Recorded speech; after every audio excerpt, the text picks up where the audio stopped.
If you've done a good job saving for retirement, one of your main concerns is likely going to be how to reduce your tax bill during retirement. Usually when you've saved a lot for retirement, that means that over your career you probably made a lot, and so you're used to paying higher taxes than most people. So as you look at getting into retirement, there's the question of how do I keep more of what I've saved? So in this video, that's what we're looking at, a case study for Tom and Marcia. They are in their early 60s. They live in North Carolina. They've saved $2.5 million for retirement. They also have a small rental property that brings in some monthly income. But their main concern is, will I have enough money, monthly income? They've got that taken care of. They want to know, how can they keep more of what they've saved for their own use and for the people they care about? Without any further ado, let's get right into this video.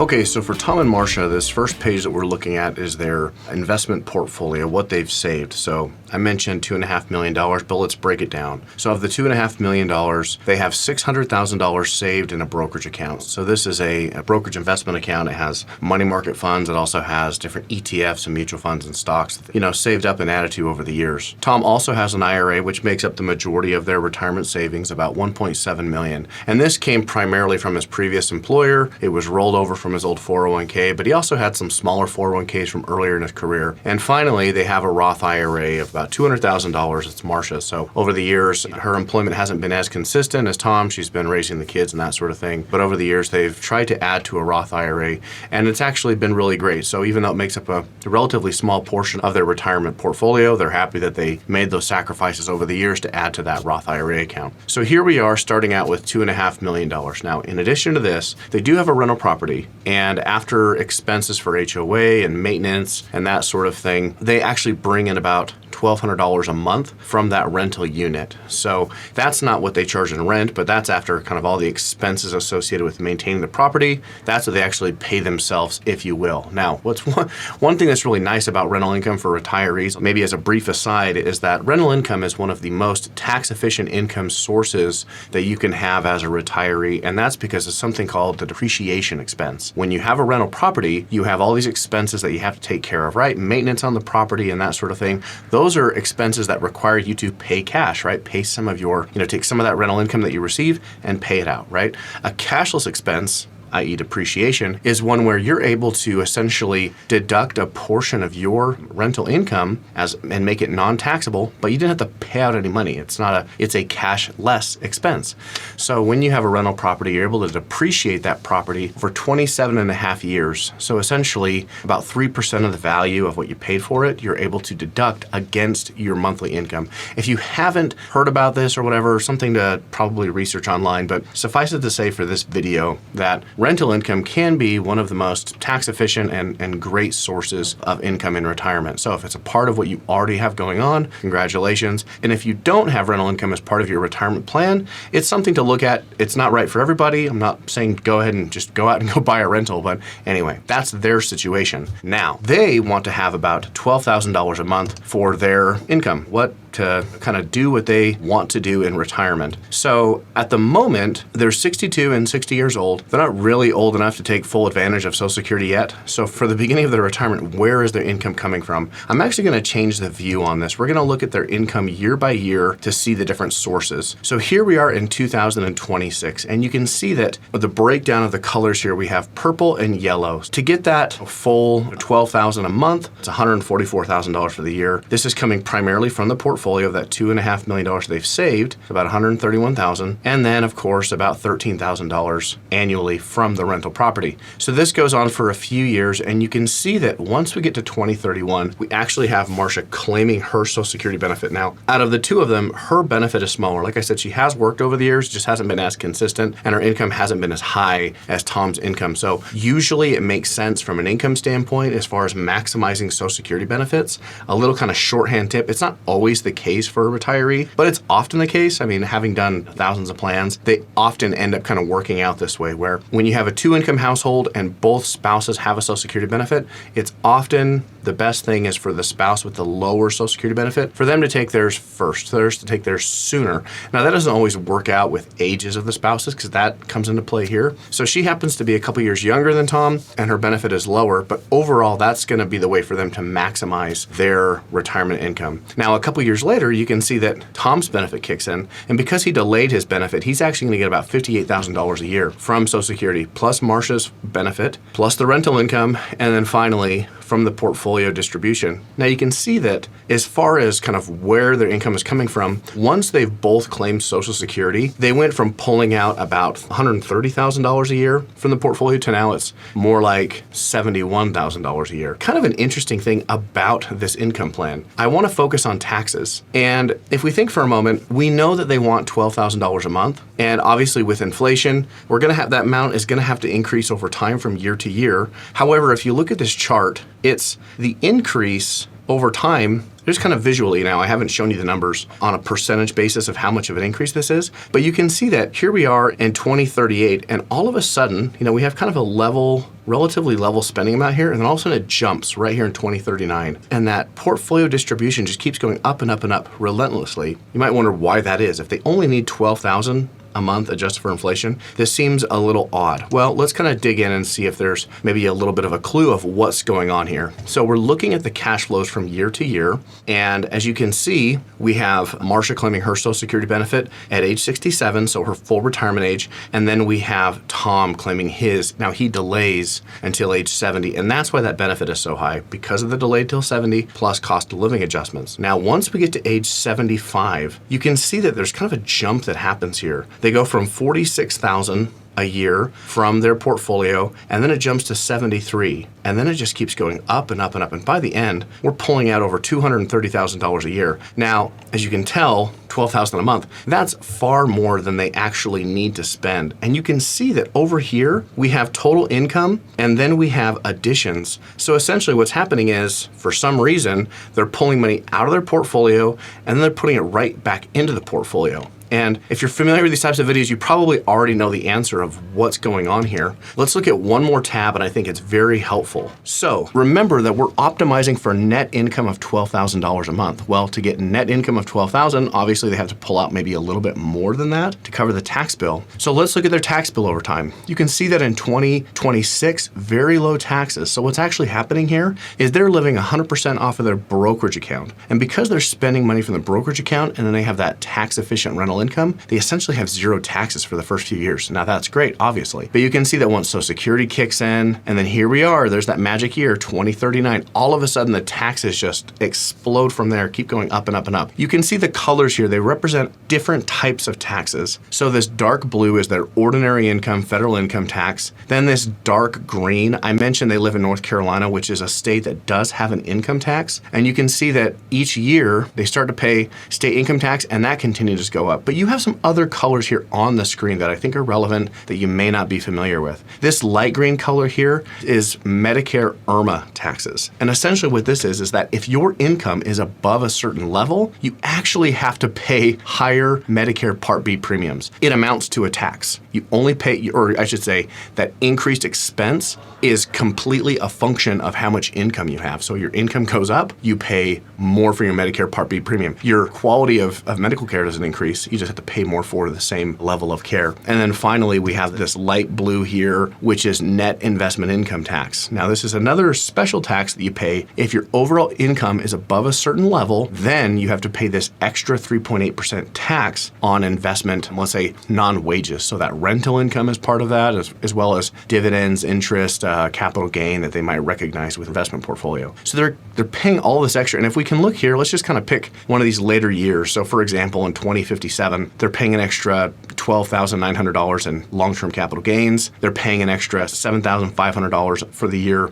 in net investment income tax. They're paying an extra $24,800 for Medicare IRMAA surcharges. So these are these special taxes that we don't think about. We oftentimes, especially for the Medicare one, you don't think about it while you're working. Depending on your income level and your overall situation, you're probably familiar with long-term capital gain tax and maybe even net investment income tax. But the Medicare, this is kind of the doozy that most people are not thinking about, let alone planning for. Okay, so why are their taxes going up? Just because, why are they going up? Why are they pulling more out of their portfolio? Well, you probably already know it's because of required minimum distributions. Now, luckily, due to recent law changes, the age at which you have to begin, or I should say you have to start taking out a portion of your IRA, that has been bumped until age 75 for most people who are now retiring. So that's nice, but essentially, if you look at Tom and Marcia's plan, once they hit 75, or I should say once Tom does, because all of the IRA money is in his name, you can see that happens here in 2039. That's when all of a sudden the tax situation really gets out of control.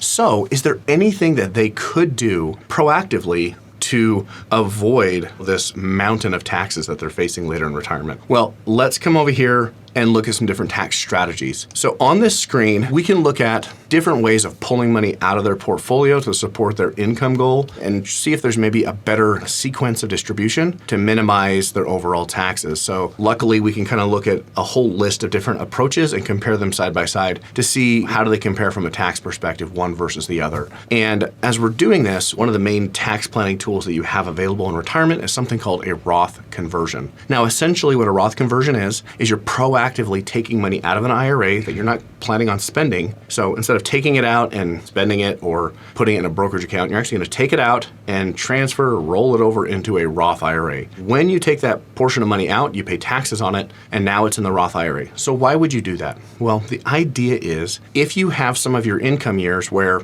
you have low tax rate, you could proactively take out just a certain amount, and you can always control how much you take out. So here's the real benefit. So you could say, all right, I just want to pull out up to the 12% tax bracket. I'm going to max out the 12% tax bracket, and I'm going to take that out of my IRA and put it into my Roth. Okay, the great thing about that now, you've already prepaid the taxes on that money, and now going forward, that money is going to grow tax-free. It's also not subject to required minimum distributions during your life or your spouse's life. Now, once you pass away and it goes to your kids or something, that's a different story. Yes, they will have to take RMDs, but it's still tax-free to them, so it's a really good deal. So the whole idea here is that by doing Roth conversions, you get to control the timing and the amount of income. You don't do Roth conversions, and you're in a situation similar to Tom and Marcia, where you have a lot of IRA or pre-tax money, then you're in a situation where you don't get to control the amount or the timing. You hit age 75, and it's just like clockwork. You have to keep taking out a percentage of that portfolio, and that percentage goes up and up and up each year, and it's out of your control. You just have to do it to comply with the law. So as we compare the different tax strategies, you can see there's one here that's highlighted, which basically says, what if we convert up to the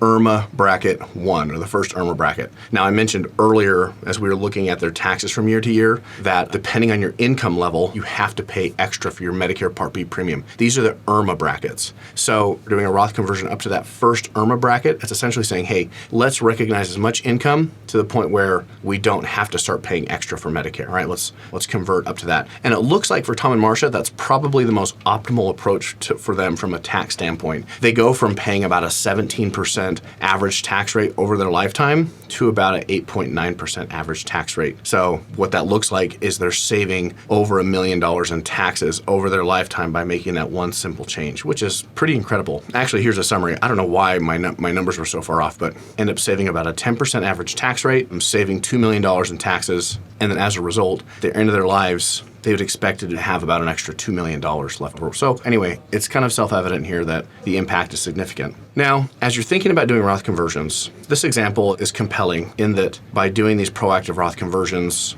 you have the potential to save a lot in taxes. But there's more to it. This looks really nice, assuming they both live a very, very long time. Because remember, they're going to be pulling money out early on in retirement to do these Roth conversions. So they'll have higher taxes early on in life. And so really, how long, we have to ask the question, how long would they have to live in order for this to make sense from a cost perspective? So we can actually do a break-even analysis and get some sense of what that would be. So the blue line here is the Roth conversion total taxes paid as they go through time in retirement, and the yellow is what if they did no Roth conversions. So essentially, if we fast forward from 2026 out to 2047, this is the point at which they break even from a tax standpoint. And going forward from this point, what this is essentially saying is that by 2047, they have prepaid all their taxes, they've done all their Roth conversions, and so now their taxes are basically flat for the rest of their life, and not doing Roth conversions, you can see it just goes up and to the right. So with this being the case, there's the question of how much extra taxes do I want to pay up front in order to make this thing happen? If we go forward like within the first 10 years, so if we go to 2036 and compare these two numbers, in the scenario of doing no Roth conversions, they would have paid about $98,000 in taxes over the first 10 years. So very tax efficient for the first 10 years. And by doing these proactive Roth conversions, you would have paid about $434,000. So let's think about that for a minute. This means that you're paying about an extra $330,000 of taxes in the first 10 years. Now, that might actually be great, might be totally fine, but perhaps you're looking at that break even and thinking, wow, do I really want to add an extra $330,000 of expenses over the first 10 years? For them, it actually looks like probably this would be a good idea,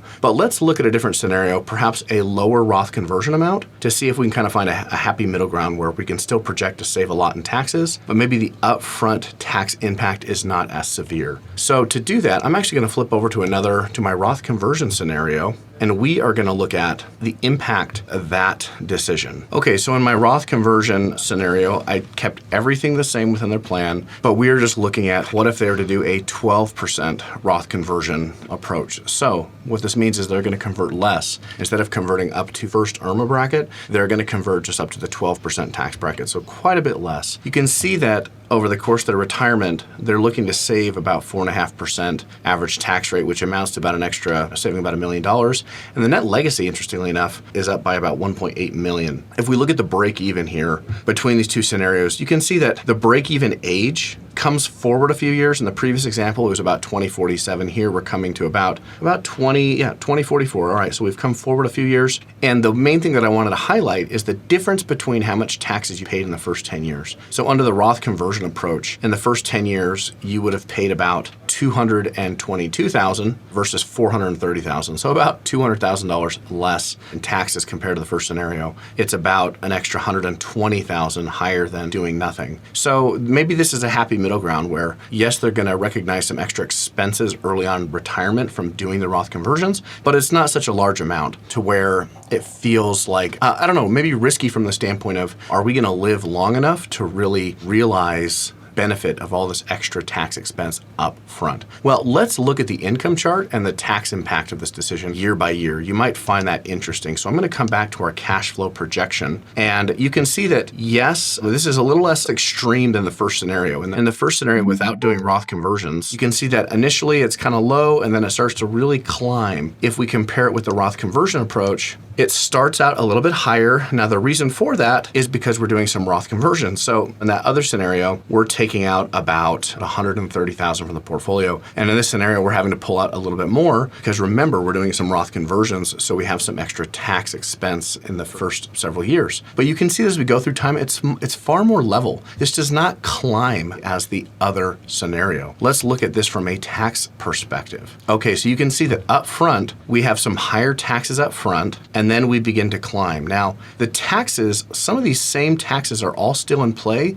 but these numbers are a lot lower than compared with the first scenario. So essentially, let's come here to taxes. You can see in this first scenario, you have essentially nothing, very low taxes, and then they get quite high. And so, for example, in the last year of the plan, with doing no Roth conversions, you're looking at paying about $160,000 in ordinary income tax, where with the Roth conversion scenario, although the chart looks similar in that it climbs up, that number is significantly less. It's about half of that. It's about $87,000. So when we're looking at creating a tax plan for retirement, we have to look at all of the different options. So when it comes to creating a tax plan for retirement, we have to weigh different, pros and cons of approaches. So for example, in this video, we looked at doing Roth conversions at two different amounts. One going up to the first IRMAA tax bracket, which was great in that it gave us the highest projection of tax savings. The downside of that approach is that it resulted in a very high tax bill for the first 10 years. And depending on your situation, your prospects for the future,